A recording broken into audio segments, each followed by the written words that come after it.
ਪਿਆਰੇ ਵਿਦਿਆਰਥੀਓ, ਸਤਿ ਸ਼੍ਰੀ ਅਕਾਲ। ਮੈਂ ਤੁਹਾਡੀ ਪੰਜਾਬੀ ਦੀ ਅਧਿਆਪਕਾ ਸੀਮਾ ਤੇ ਅੱਜ ਅਸੀਂ ਕਰਨ ਜਾ ਰਹੇ ਹਾਂ ਪੰਜਾਬ ਸਕੂਲ ਸਿੱਖਿਆ ਬੋਰਡ ਦੀ ਪੰਜਾਬੀ ਪੁਸਤਕ 7ਵੀਂ ਜਮਾਤ ਦੂਜੀ ਭਾਸ਼ਾ ਦਾ ਪਾਠ 22 ਜੋ ਕਿ ਇੱਕ ਇਕਾਂਗੀ ਹੈ।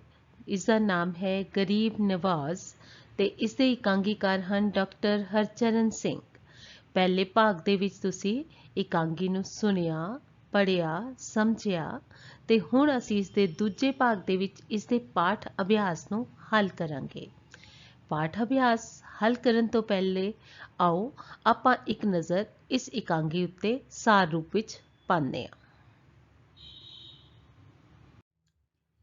ਇਕਾਂਗੀ ਦੀ ਸ਼ੁਰੂਆਤ ਦੇ ਵਿੱਚ ਜਿਹੜਾ ਦ੍ਰਿਸ਼ ਪੇਸ਼ ਕੀਤਾ ਗਿਆ ਹੈ ਉਹ ਲਾਹੌਰ ਦੇ ਸ਼ਾਹੀ ਕਿਲੇ ਦੇ ਬਾਹਰ ਦਾ ਹੈ, ਜਿੱਥੇ ਕਿ ਲੰਗਰ ਚੱਲ ਰਿਹਾ ਹੈ ਤੇ ਅਣਗਿਣਤ ਲੋਕ ਲੰਗਰ ਲੈਣ ਦੇ ਲਈ ਖੜੇ ਨੇ। ਉੱਥੇ ਹੀ ਇੱਕ ਮੰਗਤੀ ਵੀ ਖੜੀ ਹੈ ਤੇ ਜਿਸ ਦੇ ਹੱਥ ਦੇ ਵਿੱਚ ਰੋਟੀਆਂ ਨੇ ਤੇ ਇੱਕ ਵਿਅਕਤੀ ਖੜਾ ਹੈ ਸਧਾਰਨ ਜਿਹੇ ਕੱਪੜਿਆਂ ਦੇ ਵਿੱਚ। ਲੋਕੀ ਉਸ ਨੂੰ ਸੇਵਾਦਾਰ ਕਹਿ ਰਹੇ ਨੇ। ਮੰਗਤੀ ਉਸ ਸੇਵਾਦਾਰ ਨਾਲ ਟਕਰਾ ਜਾਂਦੀ ਹੈ ਤੇ ਰੋਟੀਆਂ ਉਸਦੀਆਂ ਭੁੰਜੇ ਡਿੱਗ ਜਾਂਦੀਆਂ ਨੇ, ਹੇਠਾਂ ਡਿੱਗ ਜਾਂਦੀਆਂ। ਤਾਂ ਉਹ ਸੇਵਾਦਾਰ ਨੂੰ ਬੁਰਾ ਭਲਾ ਕਹਿੰਦੀ ਹੈ। ਸੇਵਾਦਾਰ ਉਸ ਨੂੰ ਕਹਿੰਦਾ ਹੈ ਕਿ ਹੁਣ ਉਹ ਉਸ ਨੂੰ ਹੋਰ ਰੋਟੀਆਂ ਲਿਆ ਕੇ ਦੇਵੇਗਾ ਤੇ ਇਹ ਕਹਿੰਦਾ ਹੋਇਆ ਉਹ ਅੰਦਰ ਚਲਾ ਜਾਂਦਾ ਹੈ। ਉਹ ਜਿਹੜੀ ਮੰਗਤੀ ਹੈ ਉਹ ਨਾਲ ਖੜੇ ਹੋਏ ਇੱਕ ਬੁੱਢੇ ਵਿਅਕਤੀ ਜਿਸ ਦਾ ਨਾਮ ਕੀ ਆਹਮਾ ਹੈ, ਉਸ ਨੂੰ ਵੀ ਇਹ ਸਲਾਹ ਦਿੰਦੀ ਹੈ ਕਿ ਸੇਵਾਦਾਰ ਬੜਾ ਚੰਗਾ ਹੈ, ਤੂੰ ਵੀ ਸੇਵਾਦਾਰ ਨੂੰ ਮਿੰਨਤ ਕਰਕੇ ਤੇ ਰੋਟੀਆਂ ਲੈ ਲੈ। ਆਹਮਾ ਉਸ ਦੀ ਗੱਲ ਵੱਲ ਨੂੰ ਧਿਆਨ ਨਹੀਂ ਦਿੰਦਾ ਤੇ ਇੰਨੀ ਨਾਲ ਸੇਵਾਦਾਰ ਵੀ ਆ ਜਾਂਦਾ ਹੈ ਤੇ ਉਹ ਉਸ ਨੂੰ ਮੰਗਤੀ ਨੂੰ ਰੋਟੀਆਂ ਦਿੰਦਾ ਹੈ। ਮੰਗਤੀ ਉਸ ਦੀ ਜੈ ਜੈਕਾਰ ਕਰਦੀ ਹੋਈ ਉਸ ਨੂੰ ਦੁਆਵਾਂ ਦਿੰਦੀ ਹੋਈ ਚਲੀ ਜਾਂਦੀ ਹੈ। ਇੰਨੇ ਨੂੰ ਇੱਕ ਵਿਅਕਤੀ ਜੋ ਜਵਾਨ ਹੈ ਉਹ ਲੰਗਰ ਦੀਆਂ ਰੋਟੀਆਂ ਖਾਂਦਾ ਹੋਇਆ ਲੰਘਦਾ ਹੈ ਤੇ ਉਹ ਮਹਾਰਾਜੇ ਦੀ ਗੁਣ ਗਾ ਰਿਹਾ ਹੁੰਦਾ ਹੈ, ਜੈ ਜੈਕਾਰ ਕਰ ਰਿਹਾ ਹੁੰਦਾ ਹੈ।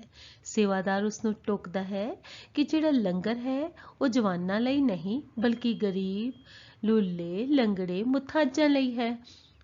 ਤਾਂ ਉਹ ਜਿਹੜਾ ਬੰਦਾ ਹੈ ਉਹ ਉਸ ਦੀ ਗੱਲ ਵੱਲ ਧਿਆਨ ਨਹੀਂ ਦਿੰਦਾ। ਸੇਵਾਦਾਰ ਕਹਿੰਦਾ ਹੈ ਕਿ ਤੂੰ ਤਾਂ ਸਰਕਾਰੀ ਘਾਈ ਹੈ ਤੇ ਤੂੰ ਵੀ ਲੰਗਰ ਦੇ ਵਿੱਚ ਰੋਟੀਆਂ ਲੈਣ ਕਿਉਂ ਆਇਆ ਹੈ। ਤਾਂ ਉਹ ਉਸ ਨੂੰ ਮਿੰਨਤ ਕਰਦਾ ਹੈ ਸੇਵਾਦਾਰ ਨੂੰ ਕਿ ਇਹ ਗੱਲ ਮਹਾਰਾਜੇ ਨੂੰ ਨਾ ਦੱਸੇ। ਸੇਵਾਦਾਰ ਉਸ ਦੀ ਗੱਲ ਨੂੰ ਨਹੀਂ ਮੰਨਦਾ। ਇੰਨੇ ਨੂੰ ਘਾਈ ਜਿਹੜਾ ਹੈ ਉਹ ਲੰਘ ਰਿਹਾ ਹੁੰਦਾ ਹੈ, ਅੱਗੇ ਚਲਾ ਜਾਂਦਾ ਹੈ। ਅੱਗੇ ਆਮੇ ਦੇ ਕੋਲੋਂ ਦੀ ਲੰਘਦਾ ਹੈ ਤਾਂ ਆਮਾ ਉਸ ਨੂੰ ਪੁੱਛਦਾ ਹੈ ਕਿ ਤੂੰ ਕਿਤੇ ਮੇਰੇ ਪੋਤੇ ਨੂੰ ਦੇਖਿਆ ਹੈ। ਤਾਂ ਜਿਹੜਾ ਘਾਈ ਹੈ ਉਸ ਨੂੰ ਬੜਾ ਹੀ ਖਰਵਾ ਬੋਲਦਾ ਹੈ ਤੇ ਚਲਾ ਜਾਂਦਾ ਹੈ। ਆਮੇ ਦਾ ਪੋਤਾ ਉਸੇ ਵੇਲੇ ਆ ਜਾਂਦਾ ਹੈ ਤੇ ਉਸ ਦੇ ਹੱਥ ਵਿੱਚ ਕੁਝ ਪੈਸੇ ਨੇ। ਉਹ ਉਸ ਨੂੰ ਦਿਖਾਉਂਦਾ ਹੈ ਕਿ ਬਾਬਾ ਦੇਖ ਮੇਰੀ ਮੁੱਠੀ ਵਿੱਚ ਕੀ ਹੈ, 4 ਮਸੂਰੀ ਪੈਸੇ। ਤਾਂ ਆਮਾ ਉਸ ਨੂੰ ਪੁੱਛਦਾ ਹੈ ਕਿਸਨੇ ਦਿੱਤੇ। ਤਾਂ ਉਹ ਦੱਸਦਾ ਹੈ ਕਿ ਇੱਕ ਕਾਣਾ ਜਿਹਾ ਬਾਬਾ ਸੀ, ਬੱਚੇ ਉਸ ਨੂੰ ਛੇੜ ਰਹੇ ਸੀ ਤਾਂ ਉਸਨੇ ਬੱਚਿਆਂ ਨੂੰ ਪੈਸੇ ਦੇ ਕੇ ਨਠਾ ਦਿੱਤਾ। ਉਹ ਵੀ ਕੋਲ ਖੜਾ ਸੀ ਤਾਂ ਉਸ ਨੂੰ ਵੀ ਪੈਸੇ ਮਿਲ ਗਏ। ਫਿਰ ਆਮਾ ਉਸ ਨੂੰ ਪੁੱਛਦਾ ਹੈ ਕਿ ਦੇਖ ਹੁਣ ਭੀੜ ਘਟ ਗਈ ਤਾਂ ਆਪਾਂ ਵੀ ਲੰਗਰ ਲੈ ਲਈਏ। ਤਾਂ ਮੁੰਡਾ ਕਹਿੰਦਾ ਹੈ ਕਿ ਹਾਂ ਹੁਣ ਬਿਲਕੁਲ ਭੀੜ ਨਹੀਂ ਹੈ। ਤਾਂ ਦੋਨੋਂ ਜਣੇ ਲੰਗਰ ਲੈਣ ਦੇ ਲਈ ਅੱਗੇ ਚਲੇ ਜਾਂਦੇ ਹਨ। ਤਾਂ ਉਹਨਾਂ ਨੂੰ ਪਤਾ ਲੱਗਦਾ ਹੈ ਕਿ ਲੰਗਰ ਤਾਂ ਖਤਮ ਹੋ ਗਿਆ ਹੈ। ਇੰਨੇ ਨੂੰ ਸੇਵਾਦਾਰ ਵੀ ਉੱਥੇ ਆ ਜਾਂਦਾ ਹੈ। ਉਹ ਕਾਰਨ ਪੁੱਛਦਾ ਹੈ ਉਹਨਾਂ ਦੇ ਖੜੇ ਹੋਣ ਦਾ। ਤਾਂ ਉਹ ਦੱਸਦੇ ਹਨ ਕਿ ਉਹਨਾਂ ਲੰਗਰ ਜਿਹੜਾ ਹੈ ਲਾਂਗਰੀ ਦੱਸਦਾ ਹੈ ਕਿ ਖਤਮ ਹੋ ਗਿਆ ਹੈ। ਤਾਂ ਸੇਵਾਦਾਰ ਸਲਾਹ ਦਿੰਦਾ ਹੈ ਕਿ ਇਹਨਾਂ ਨੂੰ ਸੁੱਕੀ ਰਸਦ ਦੇ ਦਿਓ। ਜਦੋਂ ਆਮਾ ਕਹਿੰਦਾ ਹੈ ਕਿ ਸੁੱਕੀ ਰਸਦ ਕਿ ਅਗਲੇ ਹਫਤੇ ਉਹ ਫੇਰ ਆਵੇਗਾ ਤਾਂ ਸੇਵਾਦਾਰ ਉਸਨਾਂ ਨੂੰ 2 ਹਫ਼ਤੇ ਦੀ ਰਸਦ ਦੇਣ ਲਈ ਕਹਿ ਦਿੰਦਾ ਹੈ। ਲਾਂਗਰੀ 2 ਹਫ਼ਤੇ ਦੀ ਰਸਦ ਲੈ ਕੇ ਆ ਜਾਂਦਾ ਹੈ ਤੇ ਉਹਨਾਂ ਅੱਗੇ ਰੱਖ ਦਿੰਦਾ ਹੈ ਤੇ ਲਿਜਾਣ ਲਈ ਕਹਿੰਦਾ ਹੈ। ਆਮਾ ਤੇ ਉਸਦਾ ਪੋਤਾ ਉਸ ਨੂੰ ਚੁੱਕਣ ਦੀ ਕੋਸ਼ਿਸ਼ ਕਰਦੇ ਹਨ ਪਰ ਉਹਨਾਂ ਕੋਲੋਂ ਰਸਦ ਚੁੱਕੀ ਨਹੀਂ ਜਾਂਦੀ। ਇੰਨੇ ਨੂੰ ਸੇਵਾਦਾਰ ਆਉਂਦਾ ਹੈ ਤੇ ਉਹ ਕਹਿੰਦਾ ਹੈ ਕਿ ਮੈਂ ਚੁੱਕ ਕੇ ਤੁਹਾਡੀ ਰਸਦ ਤੁਹਾਡੇ ਘਰ ਪਹੁੰਚਾ ਆਉਂਦਾ ਹਾਂ।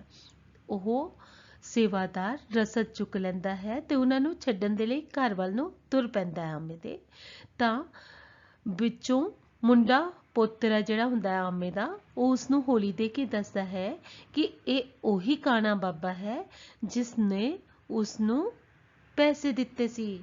ਗੱਲ ਸੁਣਦੇ ਹੀ ਆਹਮੇ ਦੇ ਹੱਥ ਦੇ ਵਿੱਚ ਜਿਹੜੀ ਸੋਟੀ ਹੈ ਉਹ ਹੇਠਾਂ ਡਿੱਗ ਜਾਂਦੀ ਹੈ ਤੇ ਉਹ ਪੈਰਾਂ ਤੇ ਡਿੱਗ ਜਾਂਦਾ ਹੈ ਸੇਵਾਦਾਰ ਦੇ, ਤੇ ਨਾਲ ਕਹਿੰਦਾ ਹੈ ਕਿ ਉਸਨੂੰ ਮਾਫ ਕਰੇ। ਤਾਂ ਸੇਵਾਦਾਰ ਕਹਿੰਦਾ ਹੈ ਕਿ ਬਾਬਾ ਕਿ ਮੈਂ ਤਾਂ ਤੁਹਾਡਾ ਸੇਵਕ ਹਾਂ। ਕਹਿੰਦਾ ਕਿ ਤੁਸੀਂ ਮੈਨੂੰ ਯਾਦ ਹੈ ਤੂੰ ਮੈਨੂੰ ਇੱਕ ਪੱਗ ਭੇਟ ਕੀਤੀ ਸੀ, ਮੈਂ ਹੁਣ ਵੀ ਕਦੇ ਕਦੇ ਉਹ ਪੱਗ ਨੂੰ ਬੰਨਦਾ ਹੁੰਦਾ। ਤਾਂ ਆਮਾ ਉਹਨੂੰ ਕਹਿੰਦਾ ਮਹਾਰਾਜ ਤੁਹਾਨੂੰ ਅੱਜ ਵੀ ਚੇਤਾ ਹੈ। ਤਾਂ ਸੇਵਾਦਾਰ ਕਹਿੰਦਾ ਹੈ, ਉਹ ਸੇਵਾਦਾਰ ਜਿਹੜਾ ਹੈ ਅਸਲ ਦੇ ਵਿੱਚ ਮਹਾਰਾਜਾ ਰਣਜੀਤ ਸਿੰਘ ਹੁੰਦੇ ਆ। ਉਹ ਉਹਨਾਂ ਨੂੰ ਕਹਿੰਦਾ ਹੈ ਆਮੇ ਨੂੰ ਕਿ ਮਾਪਿਆਂ ਨੂੰ ਵੀ ਕਦੇ ਆਪਣੇ ਪੁੱਤਰਾਂ ਦਾ ਚੇਤਾ ਭੁੱਲਦਾ ਹੈ। ਇਸ ਤਰ੍ਹਾਂ ਕਹਿੰਦਾ ਹੈ ਤੇ ਨਾਲ ਹੀ ਉਹ ਆਮੇ ਨੂੰ ਕਹਿੰਦਾ ਹੈ ਕਿ ਹੁਣ ਤੁਹਾਨੂੰ ਰਸਦ ਲੈਣ ਆਉਣ ਦੀ ਜਾਂ ਖਾਣ ਵਾਸਤੇ ਲੰਗਰ ਲੈਣ ਆਉਣ ਦੀ ਕੋਈ ਲੋੜ ਨਹੀਂ ਹੈ, ਤੁਹਾਡੇ ਘਰ ਹਰ ਮਹੀਨੇ ਰਸਦ ਪਹੁੰਚ ਜਾਇਆ ਕਰੇਗੀ। ਇਸ ਤਰੀਕੇ ਦੇ ਨਾਲ ਆਮਾ ਜਿਹੜਾ ਹੈ ਮਹਾਰਾਜੇ ਦੀ ਜੈ ਜੈਕਾਰ ਕਰਦਾ ਹੈ ਤੇ ਇਸ ਪਰਦਾ ਡਿੱਗ ਪੈਂਦਾ ਹੈ। ਇਹ ਸੀ ਇਕਾਂਗੀ ਦਾ ਸਾਰ। ਆਓ ਹੁਣ ਆਪਾਂ ਇਸ ਦੇ ਪਾਠ ਅਭਿਆਸ ਨੂੰ ਹੱਲ ਕਰਦੇ ਹਾਂ। ਪਹਿਲਾ ਹੈ, ਲੰਗਰ ਵਿੱਚੋਂ ਰੋਟੀਆਂ ਲੈਣ ਆਈ ਮੰਗਤੀ ਨੇ ਪਹਿਲਾਂ ਮਿਲੀਆਂ ਰੋਟੀਆਂ ਕਿਉਂ ਸੁੱਟ ਦਿੱਤੀਆਂ ਸਨ। ਉੱਤਰ ਆਏਗਾ, ਮੰਗਤੀ ਨੇ ਪਹਿਲਾਂ ਮਿਲੀਆਂ ਰੋਟੀਆਂ ਸੇਵਾਦਾਰ ਨਾਲ ਟਕਰਾ ਕੇ ਜਾਣ ਕੇ ਸੁੱਟ ਦਿੱਤੀਆਂ ਸਨ, ਕਿਉਂਕਿ ਉਸਨੂੰ ਪਤਾ ਸੀ ਕਿ ਸੇਵਾਦਾਰ ਸੁਭਾਅ ਦਾ ਬਹੁਤ ਚੰਗਾ ਹੈ ਅਤੇ ਰੋਟੀਆਂ ਡਿੱਗ ਜਾਣ ਤੇ ਉਹ ਉਸਨੂੰ ਹੋਰ ਵਧੀਆ ਰੋਟੀਆਂ ਲਿਆ ਕੇ ਦੇ ਦੇਵੇਗਾ। ਅਗਲਾ ਪ੍ਰਸ਼ਨ, ਮਹਾਰਾਜਾ ਰਣਜੀਤ ਸਿੰਘ ਨੇ ਲੰਗਰ ਕਿਹਨਾਂ ਲੋਕਾਂ ਲਈ ਚਲਾਇਆ ਸੀ। ਉੱਤਰ, ਮਹਾਰਾਜਾ ਰਣਜੀਤ ਸਿੰਘ ਨੇ ਲੰਗਰ ਗਰੀਬ, ਲੂਲੇ, ਲੰਗੜੇ, ਅਨਾਥ ਤੇ ਬੇਸਹਾਰੇ ਲੋਕਾਂ ਲਈ ਚਲਾਇਆ ਸੀ। ਈੜੀ ਪ੍ਰਸ਼ਨ, ਸੇਵਾਦਾਰ ਕਾਹੀ ਨੂੰ ਕੀ ਸਮਝਾਉਂਦਾ ਹੈ। ਤਾਂ ਉੱਤਰ ਆਏਗਾ, ਸੇਵਾਦਾਰ ਕਾਹੀ ਨੂੰ ਦੱਸਦਾ ਹੈ ਕਿ ਮਹਾਰਾਜੇ ਨੇ ਇਹ ਲੰਗਰ ਸਿਰਫ ਗਰੀਬਾਂ ਤੇ ਲੁੱਲੇ ਲੰਗੜਿਆਂ ਲਈ ਚਲਾਇਆ ਹੈ। ਮਹਾਰਾਜੇ ਨੇ ਸਰਕਾਰੀ ਮੁਲਾਜ਼ਮਾਂ ਨੂੰ ਇਹ ਲੰਗਰ ਲੈਣ ਤੋਂ ਮਨਾ ਕੀਤਾ ਹੈ। ਉਹ ਉਸਨੂੰ ਸਮਝਾਉਂਦਾ ਹੈ ਕਿ ਉਹ ਵੀ ਸਰਕਾਰੀ ਕਾਹੀ ਹੈ, ਇਸ ਕਰਕੇ ਉਸਨੂੰ ਵੀ ਲੰਗਰ ਨਹੀਂ ਲੈਣਾ ਚਾਹੀਦਾ। ਪ੍ਰਸ਼ਨ, ਮਹਾਰਾਜਾ ਰਣਜੀਤ ਸਿੰਘ ਨੇ ਲਾਹੌਰ ਉੱਤੇ ਕਬਜ਼ਾ ਕਰਨ ਤੇ ਕਾਹੀ ਕਿਉਂ ਦੁੱਖ ਮਹਿਸੂਸ ਕਰ ਰਿਹਾ ਸੀ। ਉੱਤਰ ਆਏਗਾ, ਮਹਾਰਾਜਾ ਰਣਜੀਤ ਸਿੰਘ ਦੇ ਲਾਹੌਰ ਉੱਤੇ ਕਬਜ਼ਾ ਕਰਨ ਤੋਂ ਪਹਿਲਾਂ ਜਿਹੜੇ ਲੁਟੇਰੇ ਲਾਹੌਰ ਤੋਂ ਲੁੱਟ ਖੋਹ ਕਰਦੇ ਸਨ, ਉਹਨਾਂ ਦੇ ਨਾਲ ਹੀ ਉਹ ਕਾਹੀ ਵੀ ਲੁੱਟ ਖੋਹ ਕਰ ਲੈਂਦਾ ਸੀ। ਪਰ ਮਹਾਰਾਜਾ ਰਣਜੀਤ ਸਿੰਘ ਦੇ ਰਾਜ ਤੋਂ ਬਾਅਦ ਹੁਣ ਕੋਈ ਵੀ ਲੁੱਟ ਖੋਹ ਨਹੀਂ ਕਰ ਸਕਦਾ ਸੀ, ਇਸੇ ਲਈ ਕਾਹੀ ਦੁੱਖ ਮਹਿਸੂਸ ਕਰ ਰਿਹਾ ਸੀ। ਅਗਲਾ ਪ੍ਰਸ਼ਨ ਹੈ, ਆਹਮਾ ਮਹਾਰਾਜਾ ਰਣਜੀਤ ਸਿੰਘ ਦੇ ਕੀ ਗੁਣ ਗਾਉਂਦਾ ਹੈ। ਉੱਤਰ, ਮਹਾਰਾਜਾ ਆਪਣੀ ਪ੍ਰਜਾ ਨੂੰ ਆਪਣੇ ਬੱਚਿਆਂ ਵਾਂਗ ਸਮਝਦਾ ਹੈ। ਉਹ ਆਪਣੀ ਪ੍ਰਜਾ ਦੀਆਂ ਮੁਸ਼ਕਿਲਾਂ ਦੂਰ ਕਰਨ ਦੀ ਕੋਸ਼ਿਸ਼ ਕਰਦਾ ਹੈ। ਆਹਮਾ ਮਹਾਰਾਜਾ ਰਣਜੀਤ ਸਿੰਘ ਨੂੰ ਅਸੀਸਾਂ ਦਿੰਦਾ ਕਹਿੰਦਾ ਹੈ ਕਿ ਤੇਰਾ ਦੋਹੀਂ ਜਹਾਨੀ ਜਸ ਹੋਵੇ, ਕਿਉਂਕਿ ਤੂੰ ਗਰੀਬਾਂ ਦਾ ਭਲਾ ਕਰਦਾ ਹੈ। ਅਗਲਾ ਪ੍ਰਸ਼ਨ, ਆਹਮੇ ਨੂੰ ਮਹਾਰਾਜਾ ਰਣਜੀਤ ਸਿੰਘ ਦੀ ਕਿਵੇਂ ਪਛਾਣ ਆਈ। ਉੱਤਰ, ਜਦੋਂ ਆਹਮੇ ਦੇ ਪੋਤਰੇ ਨੇ ਉਸਨੂੰ ਦੱਸਿਆ ਕਿ ਉਹਨਾਂ ਦੀ ਰਸਦ ਚੁੱਕਣ ਵਾਲਾ ਬਾਬਾ ਉਹੀ ਕਾਣਾ ਬਾਬਾ ਹੈ ਜਿਸਨੇ ਉਸਨੂੰ ਪੈਸੇ ਦਿੱਤੇ ਸਨ, ਤਾਂ ਆਹਮਾ ਪਹਿਚਾਨ ਗਿਆ ਕਿ ਉਹ ਮਹਾਰਾਜਾ ਰਣਜੀਤ ਸਿੰਘ ਆਪ ਹੀ ਹੈ। ਹੁਣ ਦੂਜਾ ਪ੍ਰਸ਼ਨ ਹੈ, ਹੇਠਾਂ ਦਿੱਤੇ ਸ਼ਬਦ ਗੁਰਮੁਖੀ ਅਤੇ ਦੇਵਨਾਗਰੀ ਦੋਹਾਂ ਲਿਪੀਆਂ ਵਿੱਚ ਲਿਖੇ ਹਨ। ਸ਼ਬਦ ਜੋੜਾਂ ਦੇ ਅੰਤਰ ਨੂੰ ਸਮਝੋ। ਬੱਚਿਓ, ਇਹ ਪੰਜਾਬੀ ਦੇ ਸ਼ਬਦ ਨੇ, ਇਹਨਾਂ ਨੂੰ ਹਿੰਦੀ ਵਿੱਚ ਅਸੀਂ ਕੀ ਕਹਿੰਦੇ ਹਾਂ, ਆਪਾਂ ਇਸ ਬਾਰੇ ਜਾਣਕਾਰੀ ਲਵਾਂਗੇ। ਪੰਜਾਬੀ 'ਚ ਕਹਿੰਦੇ ਹਾਂ ਅੱਡੀਆਂ, ਹਿੰਦੀ 'ਚ ਕਹਿੰਦੇ ਹਾਂ ਏੜੀਆਂ। ਮਰਜੀ, ਹਿੰਦੀ ਵਿੱਚ ਵੀ ਮਰਜੀ। ਚਲਾਕ, ਹਿੰਦੀ ਵਿੱਚ ਚਾਲਾਕ। बुद्धू हिंदी दे विच बुद्धू। जवान हिंदी च कहांगे जवान। पल्ला हिंदी विच पल्लू। सुक्की हिंदी विच सुक्की नूं कहंदे आ आपां सूखी। पंजाबी च है परजा तां हिंदी च प्रजा। पंजाबी दा शब्द है अणगिणत, हिंदी विच कहांगे अनगिनत। पंजाबी दा शब्द है बन्नना, हिंदी च कहंदे आ आपां बांधना। पंजाबी दा शब्द है अद्धी ते हिंदी दा शब्द होएगा आधी। पंजाबी दा शब्द है बच्चा, हिंदी विच भी आपां इस नूं बच्चा ही कहने आ। तीजे प्रश्न विच भी बच्चों ਜਿਹੜੇ ਸ਼ਬਦ ਦਿੱਤੇ ਗਏ ਹਨ ਹੇਠਾਂ ਪੰਜਾਬੀ ਅਤੇ ਹਿੰਦੀ ਦੇ ਇੱਕੋ ਅਰਥ ਰੱਖਦੇ ਸ਼ਬਦ ਦਿੱਤੇ ਹਨ, ਇਹਨਾਂ ਨੂੰ ਧਿਆਨ ਨਾਲ ਪੜ੍ਹੋ ਅਤੇ ਸਮਝੋ। ਪਹਿਲਾ ਹੈ ਪ੍ਰਸ਼ਾਦਾ, ਇਹਨੂੰ ਹਿੰਦੀ ਦੇ ਵਿੱਚ ਕਹਿੰਦੇ ਆ ਆਪਾਂ ਚਪਾਤੀ। ਅੱਗੇ ਦੇਖੋ ਵੇਲੇ ਕੁਵੇਲੇ, ਹਿੰਦੀ ਵਿੱਚ ਕਹਾਂਗੇ ਦੇਰ ਸਵੇਰ। ਪੰਜਾਬੀ ਦਾ ਸ਼ਬਦ ਹੈ ਫਿਕਰ, ਹਿੰਦੀ ਵਿੱਚ ਕਹਿੰਦੇ ਆ ਆਪਾਂ ਇਸ ਨੂੰ चिंता। पंजाबी का शब्द है मुंडा तो हिंदी च कहंदे आ लड़का। पंजाबी का शब्द है चिट्टा, हिंदी च कहांगे इसनूं सफेद। पंजाबी का शब्द किद्दां, हिंदी विच कहांगे किद्दां नूं कैसे। पंजाबी का शब्द है खरवा ते हिंदी का शब्द है खुरदरा। अगला शब्द देखो पंजाबी च है मगर मगर, हिंदी च इसे नूं कहांगे पीछे पीछे। पंजाबी च है पुंजे ते हिंदी का शब्द है जमीन पर, जिसका अर्थ हुंदा हिंदी च जमीन पर। अगला शब्द देखो पंजाबी का भाद्रो ते हिंदी दे विच इस नूं कहांगे भाद्र मास, भाद्रपद। अगला देखो मुथाज, मुथाज नूं हिंदी च कहंदे आ निर्भर। पंजाबी का शब्द है सने ते हिंदी च कहांगे इसनूं समेत। हुण अगे देखो बच्चों, ठीक उत्तर दे अगे टिक दा निशान लाओ। पहला प्रश्न है मंगती दी किस नाल टक्कर हो जाती है। ऑप्शन है काही, दूजा ऑप्शन सेवादार, तीजा है लांगरी। तो इसका उत्तर होएगा सेवादार। दूजा प्रश्न सरकारी काही कदे गरीब नहीं हो सकता, यह शब्द किसने कहे। पहला ऑप्शन मुंडा, दूजा है एक सिंह, तीजा है सेवादार। तो इसका उत्तर होएगा सेवादार।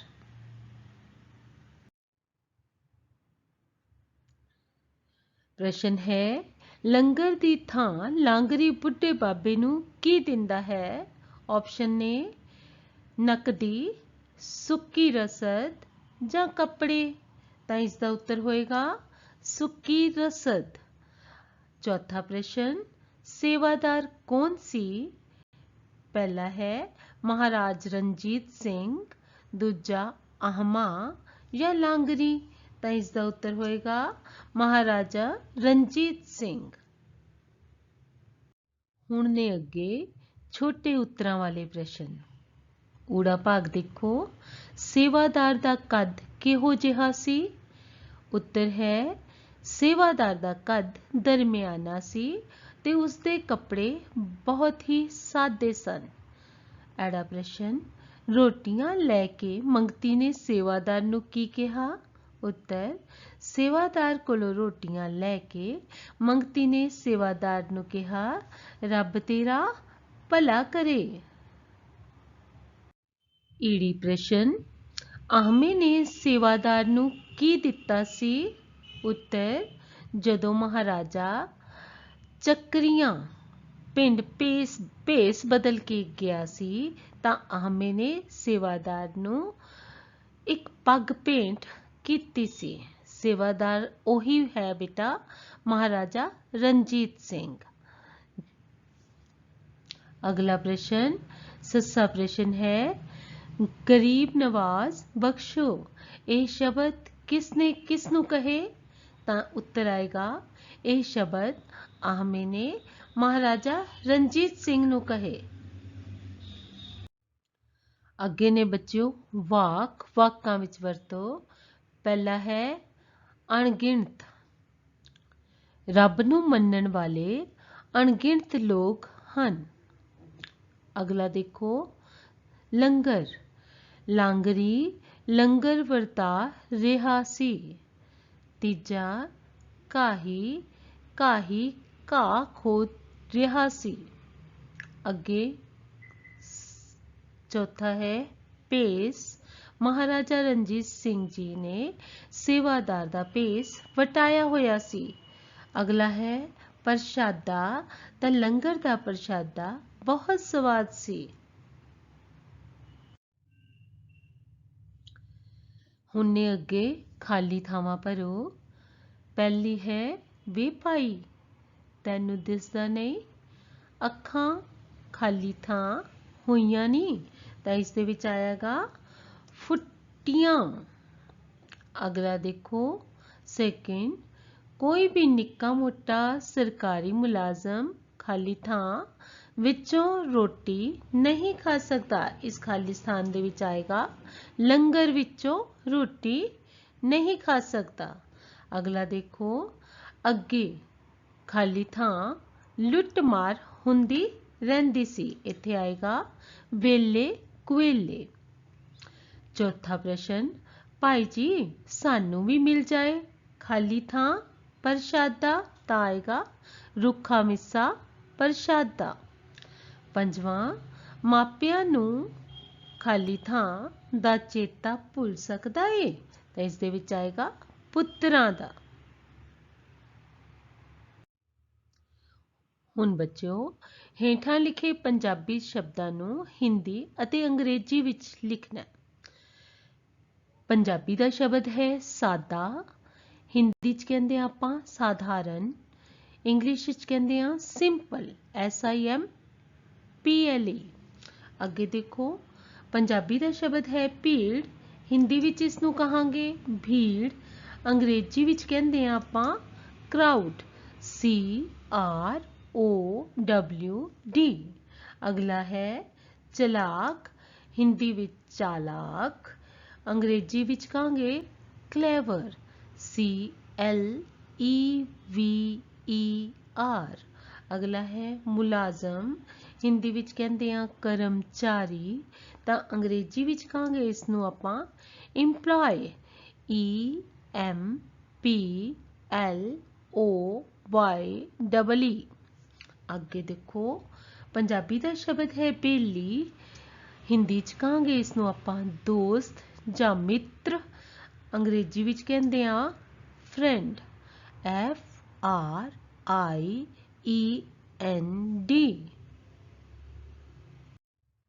ਹਾਂਜੀ ਬੇਟਾ 6th ਕੁਐਸਚਨ ਜਿਹੜਾ ਹੈ ਉਸ ਹੇਠ ਲਿਖੇ ਸ਼ਬਦਾਂ ਨੂੰ ਸ਼ੁੱਧ ਕਰਕੇ ਲਿਖੋ।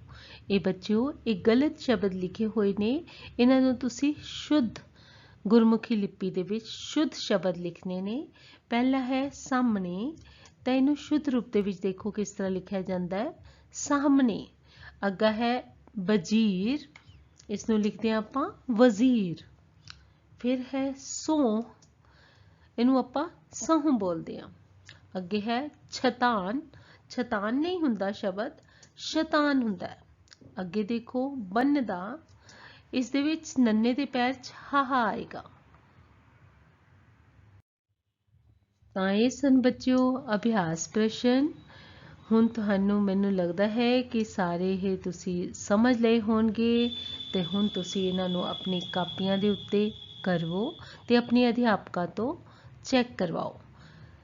ਸ਼ੁਭ ਕਾਮਨਾਵਾਂ ਸਹਿਤ ਮੈਂ ਤੁਹਾਡੀ ਪੰਜਾਬੀ ਦੀ ਅਧਿਆਪਕਾ ਸੀਮਾ ਤੇ ਧੰਨਵਾਦ ਤੁਹਾਡਾ। Thank you.